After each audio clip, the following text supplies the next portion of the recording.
Bonsoir, bonsoir tout le monde. Ah là là là là là là, quel plaisir de vous retrouver en ce jeudi 9 décembre. Vous voyez, hein, le mois court, mais court, il est pressé. Donc, ce jeudi sera un jeudi comme pas les autres. On va dire que les jeudis ne se ressemblent pas. Cette fois-ci, j'ai des invités de marque, de qualité bien, on va passer un petit moment. Alors, pour cette fois, l'émission va être un petit peu historique. Donc, accrochez-vous, restez connectés. Mais avant d'entrer, comme on dit dans le nom du butin, on va faire le petit coup de cœur qu'on a l'habitude de faire. Et franchement, il nous revient. Ça faisait longtemps qu'on ne l'avait pas entendu. En tout cas, il est sur la terre Guadeloupe. On sait qu'il vit au loin. Un petit plaisir de quelques minutes et on se retrouve.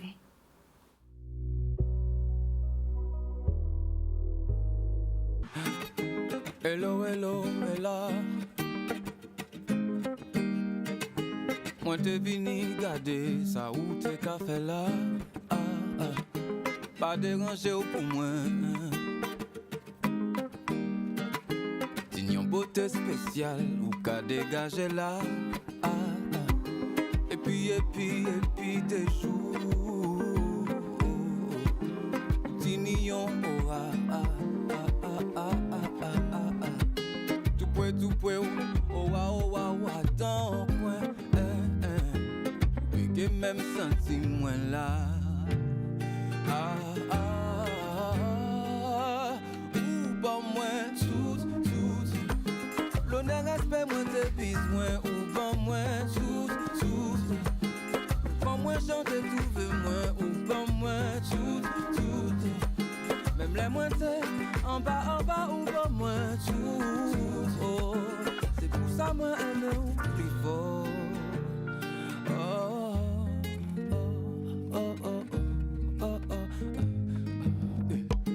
Si l'on est nous ensemble, et moi pas qu'à compter combien fois nous j'aboute. L'orage après l'orage, nous zigzaguer mais nous ensemble c'est même la route. Et puis des jours Tignon aura tout point oua dans le coin puis que même senti moins là ou pas moins tout l'honneur respect moins te besoin ou pas moins tout ou pas moins chanter trouver moins ou pas moins tout même la moitié en bas ou pas moins tout c'est pour ça moi aimer ou plus fort oh.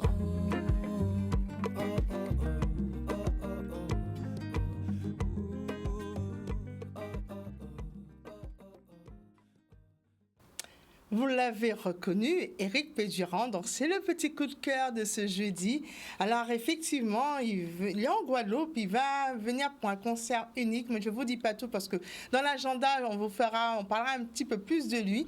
Donc très belle mélodie, je pense que vous avez reconnu le lieu, Pointe-à-Pitre en face, la région de Mortenol. Donc très très très belle mélodie et très belle voix, une voix très puissante. Justement, on va continuer nos invités du jour.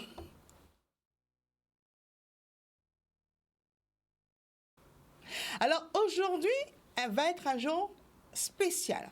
C'est vrai que tous les jours, quand j'ai des invités, c'est spécial.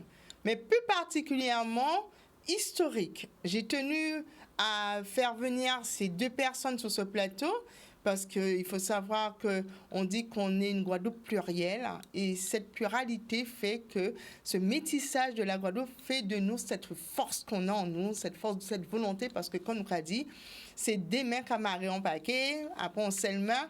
Et cette communauté qui est sur mon plateau, parce que je vous dis la communauté, donc on a dit, il y a un truc, ben, cette communauté donc guadeloupéenne qui chaque année nous fait vivre leur passion, nous fait vivre leur histoire, nous fait vivre leur tradition surtout. Ben, aujourd'hui, on va partager un moment mémorable avec eux parce qu'il y a eu, on va dire, dans leur actualité, comment dire, une pierre marqua l'édifice parce qu'il faut tracer, mais il faut aussi qu'on ait de quoi pouvoir parler à nos enfants, même quand on va disparaître, qu'on va être plus de ce monde, dire mais on a fait ça à un moment, il y a eu des recherches, et ces recherches ont abouti ben, à un chef-d'œuvre. Et ce chef-d'œuvre, c'est l'âme. Ce chef-d'œuvre, c'est du racontage, on nous dit en créole, son racontage à descendants, à peuple indien, qui vit en Guadeloupe, ni plus de 160 l'année. Donc, on ne va pas être mal élevé. J'ai fait mon introduction. On va saluer mes deux invités. On va commencer par la femme. On va saluer Isabelle. Isabelle, namasté. Namasté, Vanakam, Yiralukum, Vanakam. Je suis Isabelle Romojan, membre du Conseil guadeloupéen pour les langues indiennes. Merci d'être sur mon plateau. Elle est magnifique. Vous avez vu le sourire, elle est magnifique, elle est belle. Là, voilà, quand même, qui belle mon incident. Donc, on va continuer et on va saluer, vous le connaissez, il a l'habitude d'une émission, c'est pas la première fois qu'il vient sur mon plateau. On va dire, namasté Michel. Namasté Naïla. Comment vas-tu? Ça va. Un peu fatigué, mais ça va. Ça va. Mais Michel, sincèrement, quand tu m'as envoyé parce que vous allez pouvoir partager avec nous pendant la demi-heure qui suit ce documentaire qu'on va vous présenter, 2 petits mots de présentation avant de lancer ce documentaire. Bon, c'est un documentaire que nous avons décidé au niveau du groupe Yo Guadeloupe de réaliser parce que l'histoire de l'engagisme indien n'est pas connue, ou très peu connue, ou vraiment mal connue dans notre pays. Il s'agit pour nous, à partir de ce documentaire, de permettre au plus grand nombre, parce que grâce à Internet et à Canal 10, on est vu un petit peu partout, pas uniquement au niveau des Guadeloupéens, mais partout, de découvrir cette douloureuse histoire. Et donc, nous avons décidé de le faire. J'ai eu la chance d'avoir un contact avec le réalisateur. Quand je lui ai proposé est-ce qu'il acceptait de venir faire ce documentaire, il m'a dit oui, bien, pas de problème, ça l'intéresse parce que lui-même, il est indien. Ouais. Donc c'est à partir de là que l'idée a germé, nous avons essayé de trouver les financements qu'il faut. Le conseil départemental nous a aidés, des partenaires privés.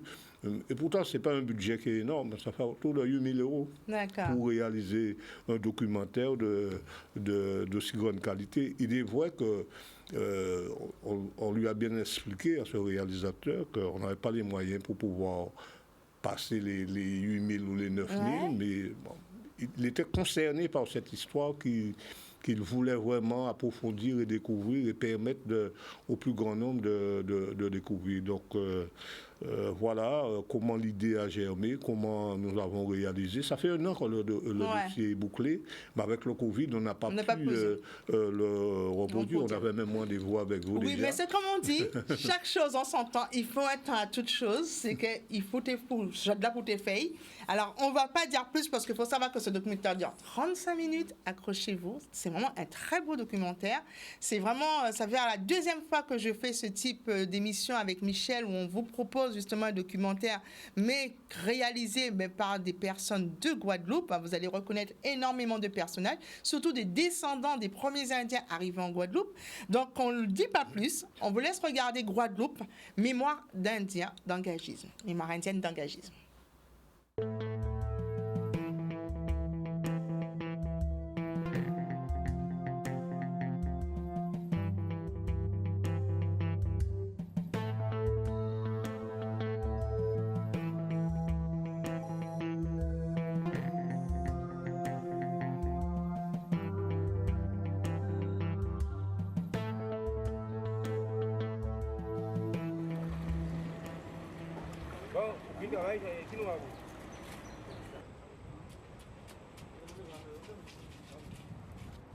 C'est ici, dans l'anse de Pointe-à-Pitre, que commence l'histoire des engagés indiens à la Guadeloupe. En décembre 1854, l'Aurélie, un navire français, y accoste avec à son bord 314 engagés indiens venus remplacer dans des exploitations sucrières les esclaves nouvellement affranchis. Un peu à l'écart du port, une stèle rend hommage à ces victimes méconnues de la colonisation française, qu'on appelle aussi des coulis.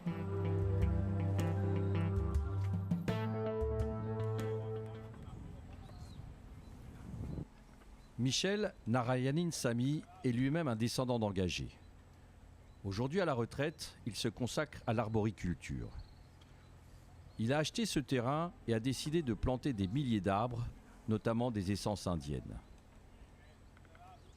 Michel s'emploie également à faire connaître l'histoire de ses ancêtres indiens. Il faut savoir que 44 553 Indiens ont quitté l'Inde, forts de leur contrat rassurant et qui prévoit au terme de leur contrat de 5 ans leur retour en Inde, dans leur pays natal, aux frais de la colonie. 1680 sont morts au cours des différents voyages et donc 42 873 sont finalement arrivés en Guadeloupe.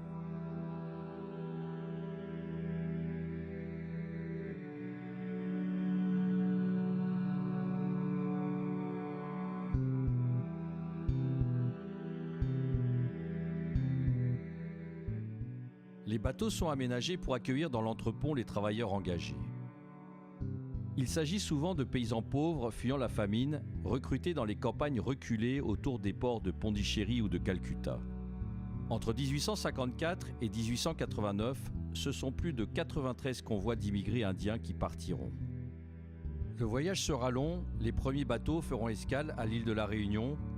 Les suivants passeront par le canal de Suez avant de traverser l'Atlantique pour finalement arriver après 2 mois de mer à Pointe-à-Pitre.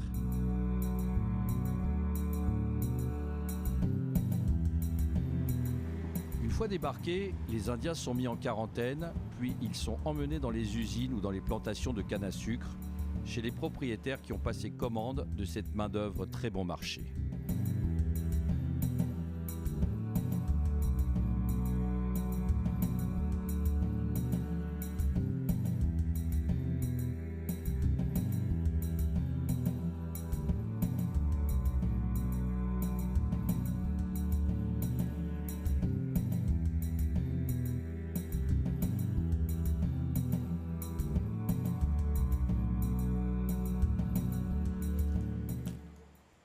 Ernest Mutusamy connaît bien l'histoire de l'engagisme.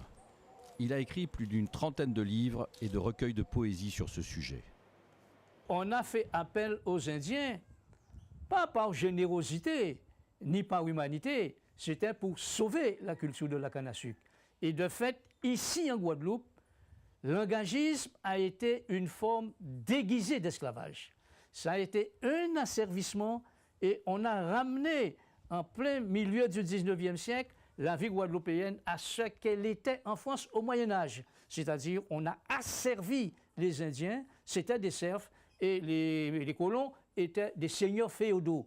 Et ce n'était pas une situation facile.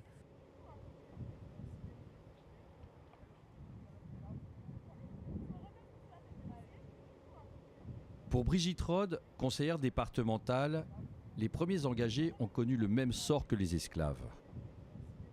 Il y avait une famille qui a été célèbrement, j'allais dire, et piteusement connue comme étant vraiment un des bourreaux des Indiens. On disait même Indiens par Nilarade, parce que c'était des économies de plantation. Et sur les plantations, eh bien, il n'y avait plus l'esclavage, mais il y avait ce rapport d'exploitation de l'homme. Et lorsque les Indiens allaient sur ces terres-là, eh bien, c'était aussi à coups de pied. Vous avez des écrits qui montrent que certains, eh bien, ils étaient dans des barriques avec des fers comme cela, et puis on les faisait rouler. Donc, c'est une histoire douloureuse, hein. Vous savez, travailler sans salaire, travailler comme si c'est une punition, travailler comme si c'est une obligation pour servir un maître, ça ne permet pas à l'homme de s'épanouir. Et c'est plutôt une malédiction. Et cette malédiction, on l'a porte pendant un moment, mais après il faut s'en défaire. Mais des sévices, il y en avait à tout niveau, y compris les violences physiques. Pour mettre fin à ces dérives, les Anglais qui gouvernent l'Inde à l'époque imposent aux Français en 1861 la signature d'une convention censée protéger les travailleurs indiens déportés vers les îles. Cette convention prévoit la signature d'un contrat de travail. L'article 3 aligne les conditions du recrutement sur les règles en vigueur dans l'Empire britannique. L'article 8 stipule que ce contrat devra préciser la durée de l'engagement, la durée du travail ou encore les conditions pour obtenir l'assistance médicale.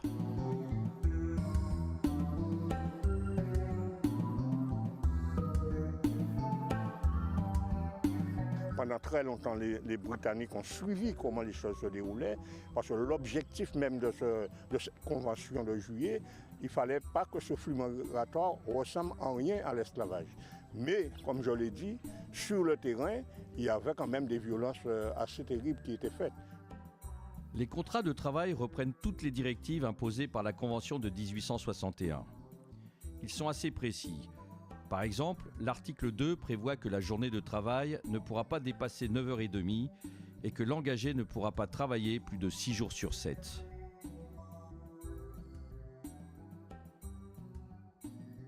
L'article 7 rappelle le droit au retour en Inde des engagés. Ces contrats sont proposés avant leur départ à des paysans qui le plus souvent ne savent ni lire ni écrire. Les colons, eux, ne respecteront pas leur engagement et nombre d'Indiens resteront malgré eux en Guadeloupe.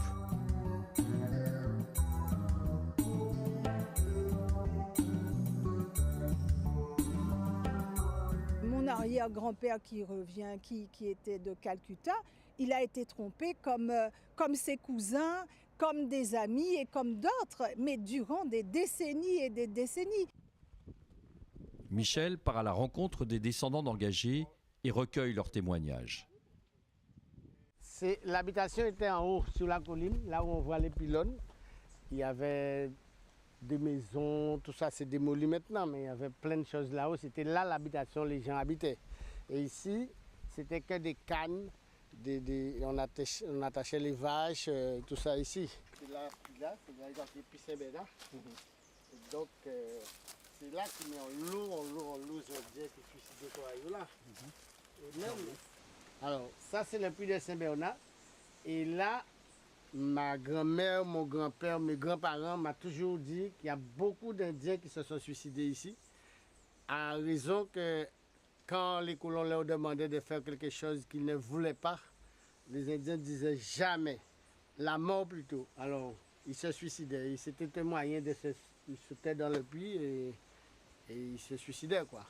Donc ici, là, je sais qu'il y a beaucoup d'Indiens. Ma grand-mère m'a dit, beaucoup même dans nos parents, il y en a qui se sont jetés là.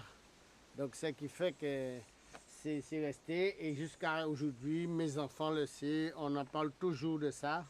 C'est un peu triste de le dire à chaque fois qu'on pense à ça, mais bon, malheureusement, c'était comme ça. Il fallait... Quand on leur disait, par exemple, de manger la viande de cochon, ils savent qu'ils ne veulent pas manger, ils disent non, je ne vais pas manger, on l'oblige, ils se suicident. Donc, ils ne mangeaient pas, par exemple, la viande de bœuf, la viande de cochon, ou alors ils ne voulaient pas faire quelque chose et on l'obligeait. Donc, ils préféraient le suicider. Ils prenaient la mort plutôt que de faire ce qu'ils ne veulent pas faire. C'est la photo de mon arrière-grand-mère, la maman de mon grand-père maternel. Et elle s'est suicidée. Et voilà, des années après avoir demandé pourquoi mon contrat est déjà fini, pourquoi je ne retourne pas en aide, mais elle s'est donné la mort, elle s'est suicidée. Et des centaines et des centaines d'Indiens en Guadeloupe se sont donné la mort par suicide de cette manière-là. Plein de ses semblables avaient envie, parce qu'on leur avait signé un papier leur disant, à la fin de 5 ans ou 3 ans, on vous retourne chez vous. Quand vous signez un papier, c'est un contrat. La liberté, le respect de la parole donnée, signée, et où c'est une trahison envers l'humanité. Mais il y a eu beaucoup de suicides. Tout simplement parce qu'on n'arrivait pas à subir l'exploitation. On n'arrivait pas à l'accepter. Elle était inadmissible. Et donc, en désespoir de cause, parce qu'on ne peut pas retourner en Inde. On ne trouve pas dans le pays les moyens, justement, de s'émanciper, de se développer. Donc, ça poussait assez facilement au suicide. Et de fait, l'Indien mourait, mais mourait, comme on dit, comme des mouches ici.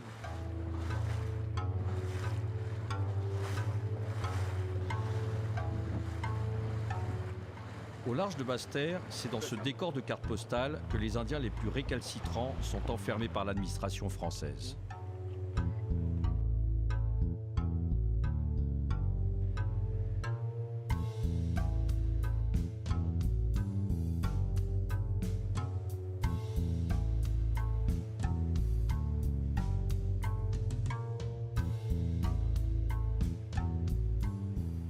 Cette prison sur l'île Cabri, qui dépend de la commune de Terre-de-Haut, c'est le lieu où des Indiens et d'autres ont été déportés et emprisonnés. Alors, concernant les Indiens, on doit distinguer deux catégories. Ceux qui avaient une petite peine étaient donc gardés ici, et ceux qui avaient d'autres peines beaucoup plus lourdes transitaient ici pour être transférés au bagne de Cayenne. Alors les témoignages démontrent que les conditions de détention étaient extrêmement inhumaines et je pense qu'il fallait le faire savoir. En face, sur l'île des Saintes, une plaque rend hommage aux Indiens morts en détention.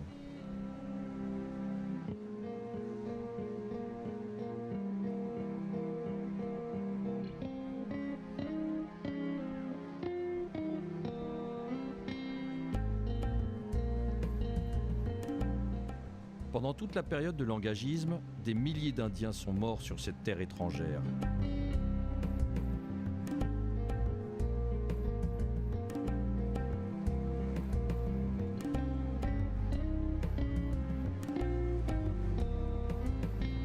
La première personne indienne décédée ici a été une dame, Émilie Imaladom.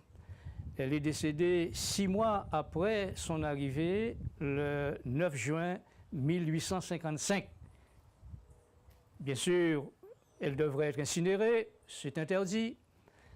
Et au lieu de l'enterrer dans le cimetière du commun des mortels, situé à proximité du bourg, on a considéré qu'elle n'avait pas droit à être enterrée en terre chrétienne et on l'a expédiée assez loin du bourg, dans un ancien cimetière d'esclaves. Et c'est ainsi qu'est né ce cimetière, devenu effectivement au fil du temps le cimetière des Indiens, car ils mouraient par dizaines et centaines ici. C'était un coin de bois. Et surtout, quelque chose qui frappe, les Indiens ne sachant ni lire ni écrire, c'était l'anonymat le plus total. Et en réalité, c'était presque une décharge de cadavres. Ernest Moutoussamy, lorsqu'il était maire, a rebaptisé le cimetière des Indiens en cimetière de Raisin Clair, du nom de la plage attenante. Chaque année à la Toussaint, la famille Népole vient honorer ses défunts.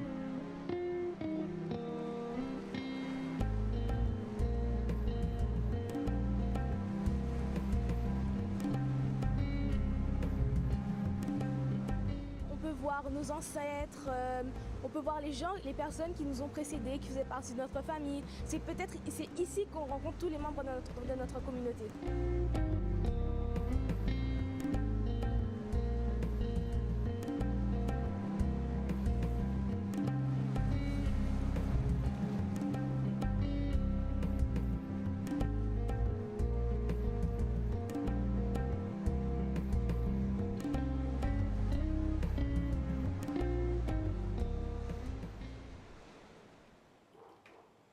Rechercher l'histoire de ses ancêtres engagés, c'est la passion de Daniel Minacci, qui s'est formé à la généalogie. En travaillant sur la généalogie, on arrive à savoir des choses, puisque bon, on se rend compte, et puis bon, on comprend aussi les migrations, on comprend les alliances des familles. Donc en Inde, il y a ce problème de caste, mais je pense que ça s'est reproduit ici aussi, puisqu'on voit quand même que les familles ne se sont pas tant mélangées que ça. Elles restaient vraiment dans leur cadre social, on va dire, leur niveau social, donc, qui était le même pour tout le monde, évidemment, arrivé ici, puisque tout le monde était paysan, en fait, hein, cultivateur pour la plupart. Mais dans les mariages, on se rend compte quand même que c'était déjà... que c'était reproduit par rapport à ce qui se passe en Inde. Donc c'est ma roue ascendante, avec d'un côté la famille de ma mère, et d'un côté la famille de mon père. Quand on sort un livret comme ça par exemple, eh bien vous avez non seulement votre famille, mais aussi les descendants de vos aïeux. Vous voyez, il y a des numéros ici, numéro 33 510, 43 419. Ces numéros-là, ça donne une indication de la date d'arrivée des gens. Ils sont partis du 0, hein, c'est-à-dire du 1, jusqu'au 43 000 et quelques. Hein. Donc, plus vous avez un numéro petit, plus vous êtes arrivé tôt. Par exemple, à Capesterre, c'est Lénaré Anesami, que j'ai retrouvé, qui avait un numéro 53, et ça faisait partie vraiment du premier convoi. Et là, vous vous rendez compte que sur la Grande Terre, où les gens sont arrivés beaucoup plus tard que nous, Moule, Saint-François, ils sont arrivés vraiment avec les derniers bateaux, ils portent des numéros 43 419. Et là, j'ai un numéro de 33 000 qui correspond aux années 75, 70, 75. Donc, ce tableau représente la naissance de mon arrière-grand-père, donc l'accouchement de Lakshpatya sur un bateau de l'immigration indienne dans le courant de mars 1886. Parce que déjà, pour commencer, on n'a pas de visage. Même si on est entre 1854 et 1861, même si la photographie, il y a une pratique photographique, et notamment la photographie ethnographique en Guadeloupe, il n'y a pas d'image de femmes où elles sont nommées par famille. Il n'y a pas de collection. Il y a des collections ethnographiques, donc des inconnus qui sont représentés pour une catégorie de personnes. Mais on ne peut pas dire qui est cette femme. Par exemple, dans les archives, au niveau des collections des archives départementales, on ne peut pas dire si c'est-elle engagée. On sait juste que c'était une femme immigrée qui travaillait en tant qu'amareuse, en tant que donc bonne d'enfant sur une plantation, mais on ne peut pas. Il y a eu un déni, un effacement de son identité et donc une perte pour sa descendance.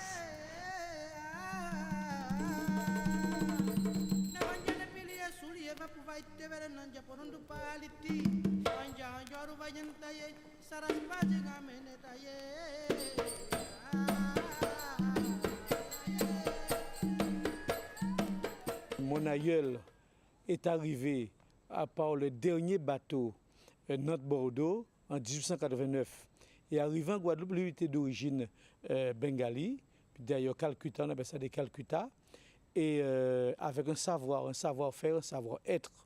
Il fallait garder leur culture, leur manière de vivre de là-bas, manger de la même manière, c'est-à-dire le paoka, le pichenga, le molinkile, le moringa, etc., pour pouvoir résister à la chaleur, résister au travail, résister à l'oppression coloniale. Alors, la France est un pays assimilatrice, contrairement au monde anglo-saxon, puisque tout doit être français.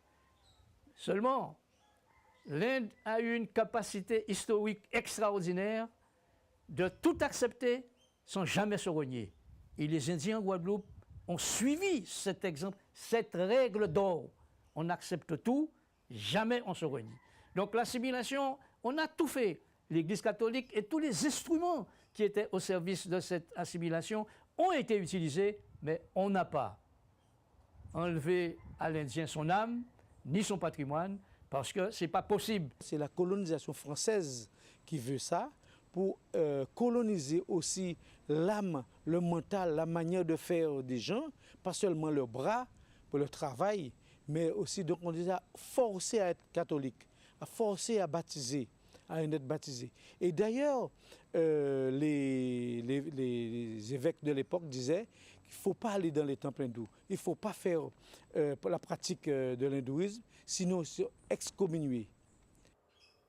Plus qu'un besoin, c'était un bonheur pour nous et pour la Guadeloupe de disposer de cette culture indienne. Et je crois que les Indiens se trouvant sur cette terre où l'esclavage avait vécu, qui était une terre de néant, les Indiens, à juste raison, ont lutté pour sauvegarder leur patrimoine et leur identité. Et de fait, ils ont réussi à maintenir cette histoire. Vous savez, aujourd'hui, on trouve des pratiques qui ont disparu en Inde. Mais parce que l'héritage se transmet, surtout que l'oralité a occupé une place majeure chez nous, parce que c'était la seule façon de faire connaître le passé. Et l'Indien, malgré le poids de l'assimilation, n'a jamais voulu se déposséder de son être, de son âme. Et donc, il a tout fait pour sauvegarder cette identité-là. Et c'est un bonheur que de pouvoir aujourd'hui participer à ces cérémonies, participer à ces rituels et voir comment l'Inde est présente ici. Et j'appelle d'ailleurs l'Inde aussi à jeter un œil sur nous, parce que nous sommes une page vivante de l'Inde ici. Nous sommes une page vivante, effectivement, de ce pays qui a tant donné à l'humanité, et y compris chez nous.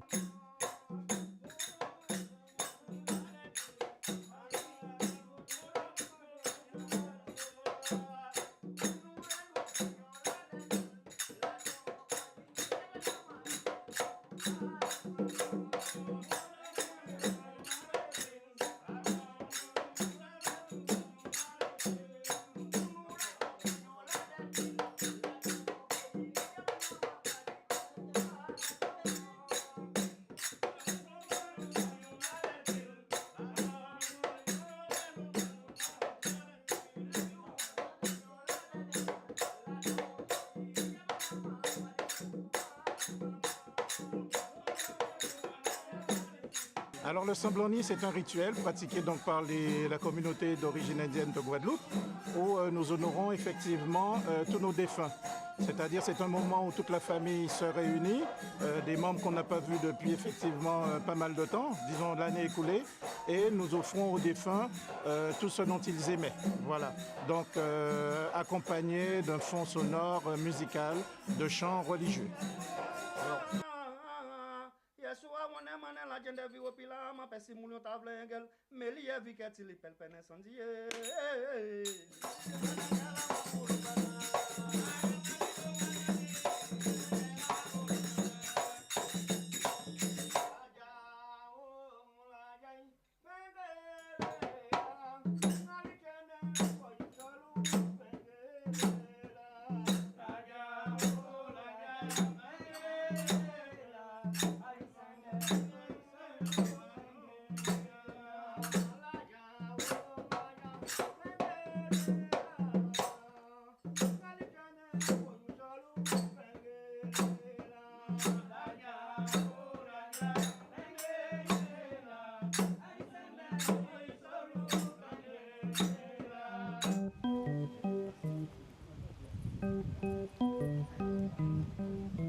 Il existe aujourd'hui en Guadeloupe de nombreuses associations culturelles indiennes.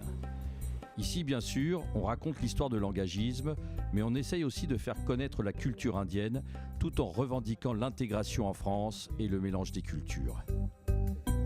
Nous sommes bien intégrés en Guadeloupe parce qu'il faut dire aussi qu'il y a un grand homme ici, Henri Sidambarom, pour ne pas le nommer, qui a mené un procès politique pour que nous puissions avoir les mêmes conditions que les autres compatriotes guadeloupéens. Et ça a duré de 1903 à 1904. Et exactement au jour où nous sommes, les Guadeloupéens d'origine indienne participent à la construction du pays dans les mêmes conditions que les autres compatriotes guadeloupéens.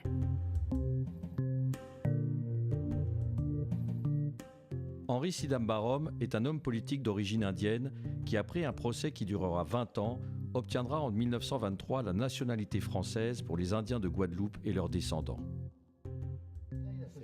Fred Nigrit est un descendant d'esclaves noirs. Instituteur à la retraite, il est passionné de langue indienne. Aujourd'hui, il enseigne le hindi et le tamoul. Alors, effectivement, il y a beaucoup d'Indiens qui considèrent leur situation comme un nouveau système d'esclavage, en fait. Et d'ailleurs, lorsque la Guadeloupe a accueilli ces immigrants indiens, leur situation était très proche de ceux des esclaves. Bon. Maintenant, ces descendants d'immigrants indiens, ils ont cette chance, cette fierté, comme les immigrants d'ailleurs d'origine africaine, d'avoir une culture très riche. Et nous sommes fiers, nous, Guadeloupéens, de pouvoir contribuer dans notre dimension indienne à cette culture dans laquelle nous vivons aujourd'hui.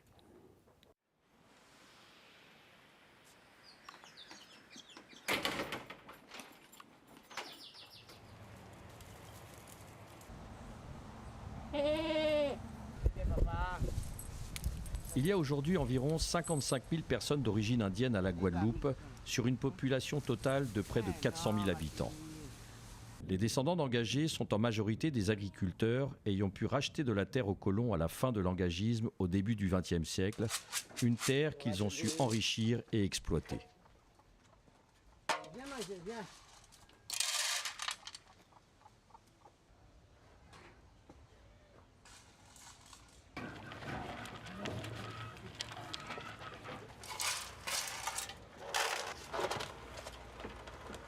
À proprement parler, on n'est pas indien ici.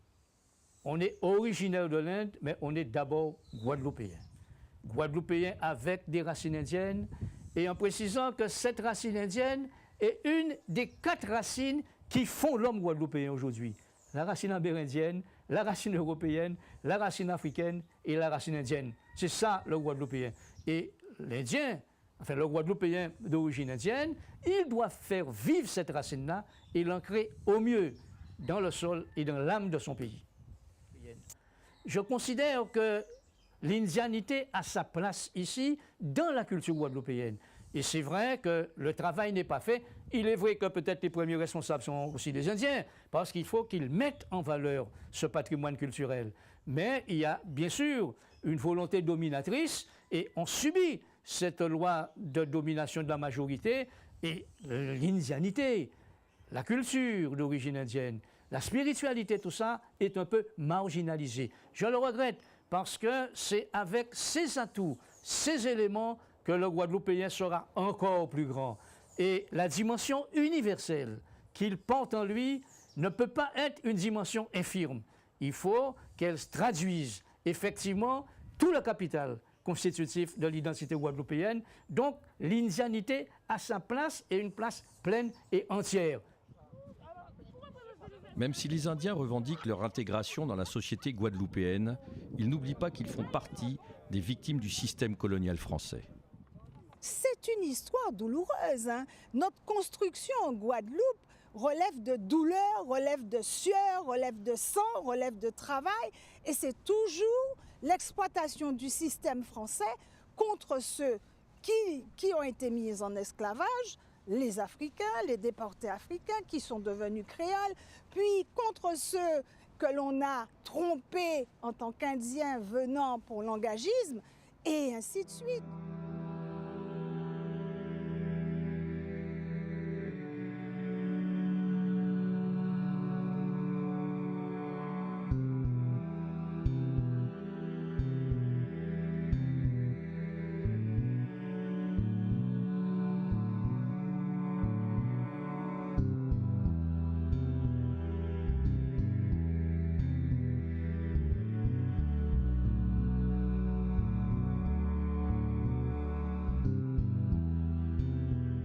Au niveau français, ceux qui dominaient et qui bénéficiaient de la priorité, c'était l'histoire glorieuse de la France. Donc on n'entendait pas évoquer les pages difficiles. Et de fait, on a effacé, on a ignoré, on a oublié, y compris sous l'esclavage, et on n'a pas tout dit, loin de là sous l'esclavage. Donc on a ignoré totalement l'engagisme. Mais c'est vrai que c'est une partie constitutive de notre patrimoine, de l'histoire de notre peuple et de notre identité. La France doit assumer cette histoire.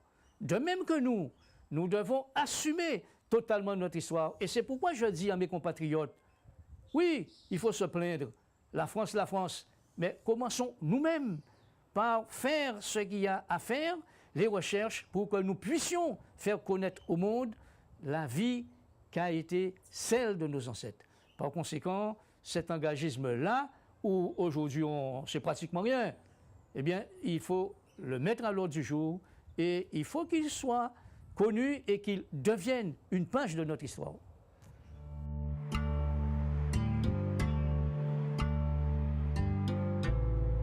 Sur la commune de Capesterre se dresse un monument célébrant la mémoire des engagés en Guadeloupe.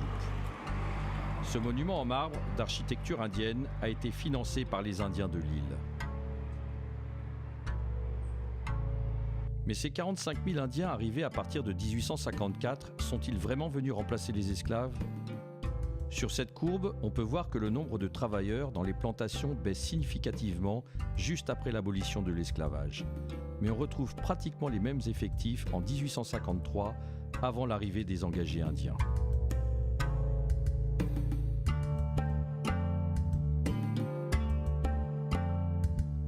Alors la question se pose, pourquoi on les a fait venir alors que le nombre de travailleurs sous les habitations, les nouveaux libres, avait atteint le même niveau qu'avant l'abolition de l'esclavage? Eh bien, la raison réelle de la venue de ces engagés indiens, c'était on les a utilisés pour freiner les premières velléités revendicatives des nouveaux libres.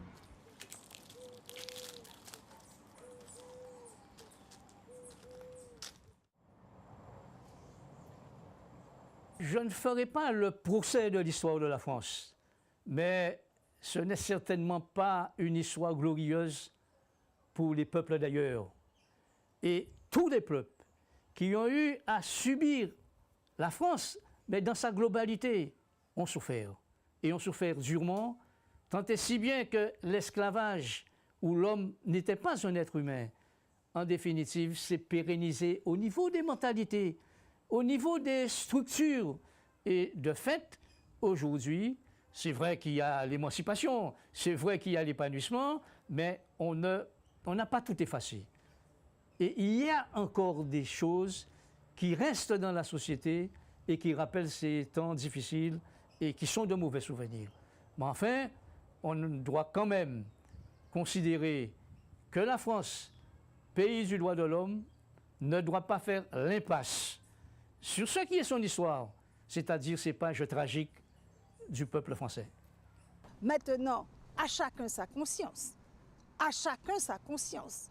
Il y en a qui reconnaissent que la colonisation est un crime contre l'humanité. Et puis il y en a d'autres qui ne veulent pas se repentir. Je ne reprendrai pas le grand livre en disant que le Fils de l'homme doit se repentir. Je dirais juste que lorsque l'on a eu la conscience d'avoir commis des crimes ou d'avoir commis des erreurs, même si on n'est pas comptable de ceux qui l'ont fait, on est quand même responsable en tant qu'État et en tant que gouvernement.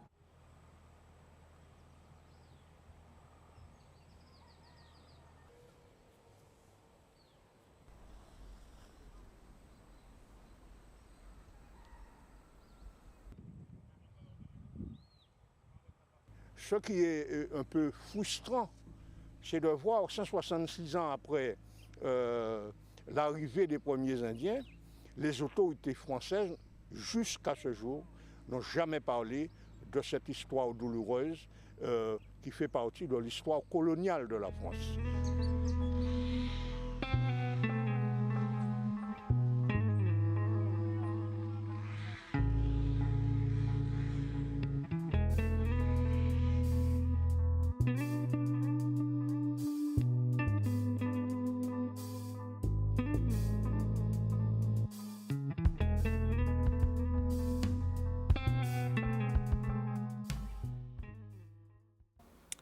J'espère que vous avez passé un moment historique parce qu'ici on a été scotchés, on était accrochés à cette histoire sur l'engagisme et sur la venue des Indiens, une histoire poignante, une histoire douloureuse.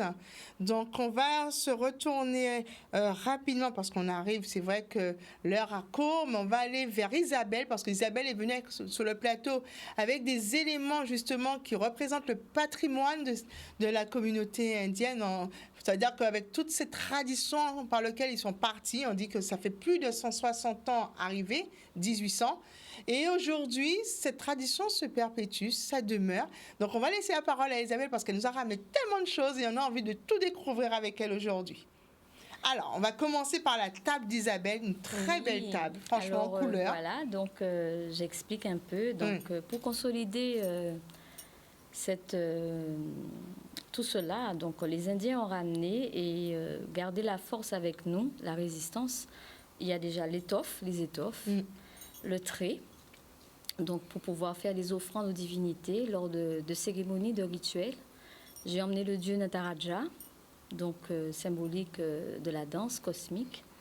Ensuite, j'ai ramené les talons, donc ce qui nous permet de jouer lors de cérémonies, de rituels sacrés. Ensuite, le livre d'Harishchandra Nadron, donc tout ce qui est Nadron, chanté maintenant par tous ces chants culturels qu'on entend, sont tirés des livres de Nadron. On a plus précisément le Harishchandra. J'ai ramené un petit livre de tamoul pour les enfants, comme on enseigne le tamoul. Le Tiru Vilaku, la lampe lors de cérémonies pour nous guider. Comme on dit, Vilaku, c'est la lumière. Ça, c'est le moringa, que tout le monde connaît. Ici, on a le curcuma. Donc, voilà. Kadichilon, tout le monde connaît, bon, si c'est tamoul. Cumin, plus précisément. Et le petit sachet à côté. Le vétélé. C'est le vétélé. Vétélé. Donc, c'est une partie forte lors de cérémonies pour communiquer avec les dieux. Donc, vétélé, manja, girofle, essentiel lors de consécration pour faire l'appel aux divinités. J'ai emmené un petit peu de tulsi, donc tout le monde connaît maintenant le tulsida, la plante sacrée de Krishna. Et le selenge, donc pour la danse, on attache au pied pour faire la vibration sonore et tout ça.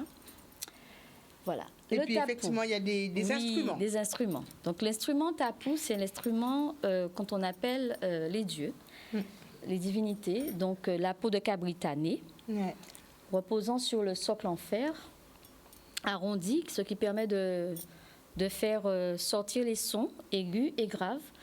J'ai oublié les petites baguettes qui vont avec, mais on joue de façon très précise. Cela permet d'invoquer les dieux. Donc, c'est les premières choses qu'on fait avant une cérémonie.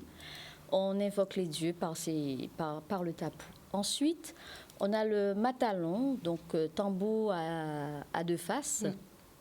Voilà, le matalon, qui est spécifique aussi. Donc, ce matalon, c'est les musiciens qui sont bien dans la dextérité, je dirais, qui peuvent jouer ces sons.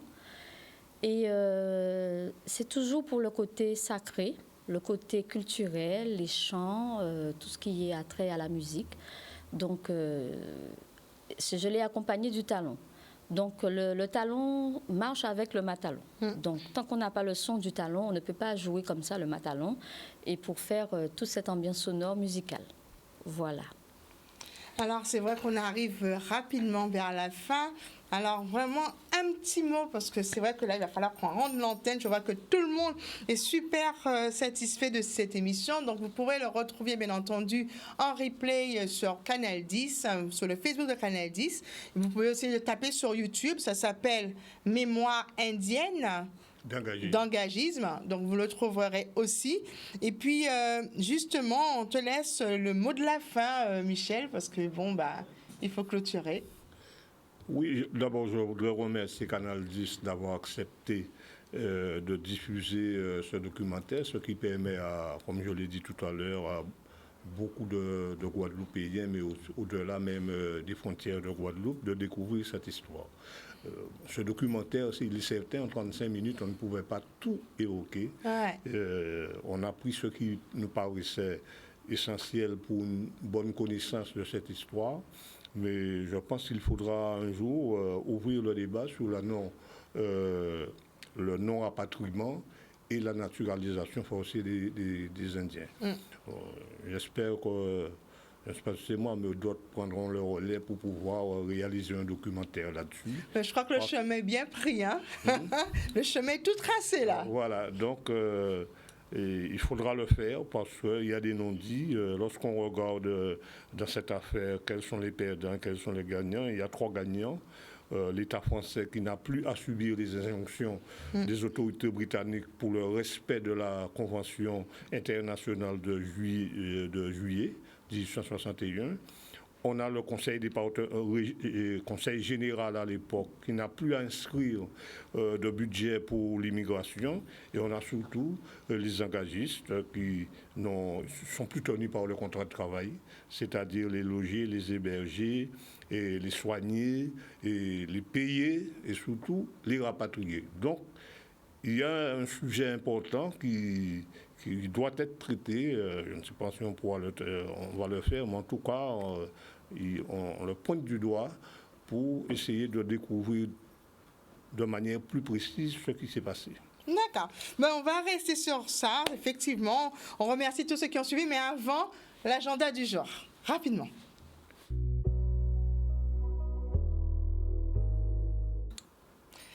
Alors, l'agenda du jour, j'ai deux événements parce qu'il faut effectivement prendre son billet. Donc, vous avez effectivement l'ensemble vocal qui fête ses 25 années de voix loquence. L'ensemble vocal d'Akantaré fête ses 25 ans d'activité sous une forme de grand concert de musique classique, vocale et instrumentale. Donc, ce sera le vendredi 17 décembre à 19h30 à la cathédrale Saint-Pierre et Saint-Paul. Donc, c'est un concert, bien entendu, gratuit, participation à l'entracte.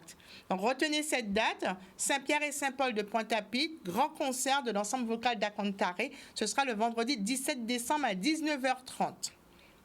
Et le deuxième, on a fait en entrée, en coup de cœur, justement, sa musique. C'est Éric Pédurand qui sera en concert unique. Je dis bien concert unique.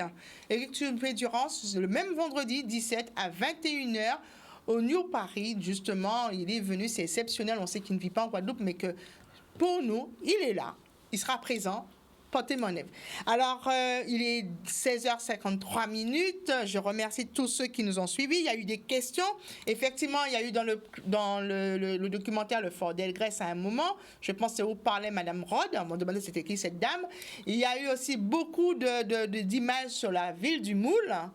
On a aussi la ville de Saint-François, il y a la ville de Cap-Esther dans le reportage où sont situés, effectivement, implantés... Terre de Haut. Et Terre de Haut, qu'on n'oublie pas Terre de Haut, où effectivement il y a cette stèle et puis où le cachot où on mettait les Indiens réfractaires. Tu avais un truc à nous dire rapidement, Isabelle? Oui, je souhaite que tous les jeunes s'initient aux langues indiennes, donc qui est dispensé au CGPLI. Et dispense le tamoul, l'hindi et le sanskrit. Et c'est surtout à Pointe-à-Pitre, c'est accessible, c'est à Chemin Neuf. On connaît très bien. Il était aussi dans le reportage, on a pu le voir. Donc, il faut dire au revoir. On remercie tous ceux qui nous ont suivis, tous ceux qui ont aimé. Coucou à tous. Oui. Juste remercier toutes les personnes qui ont participé à la réalisation de ce documentaire, mon tous amis et tous les autres. Oui, c'est vrai qu'on les a reconnus dans le documentaire. Je pense qu'on va le repasser. Il y a toujours des rediffusions à Canadis. Restez connectés Canadis. Merci à tous ceux qui nous ont suivis sur ce moment. Merci à Jordan pour la réalisation de cette émission. Merci, comme d'habitude, à tous les artisans, tous les créateurs de Sans Mêler, à ma famille et particulièrement aux soignants de la Guadeloupe. Et je vais encore plus en profondeur aux soignants de la Chaîne des Sud-Bastien parce que je vous fais toujours un petit coucou parce que vous me tenez, comme on dit, beaucoup d'amour à cette équipe parce qu'on sait que c'est pas facile. Donc, Red et restez connectés parce qu'après moi, bien entendu, il y a une suite. Canadis toujours en action. On vous dit à jeudi prochain. Restez connectés. Palagué. Namasté. Nandri Vanakam. Oituaren.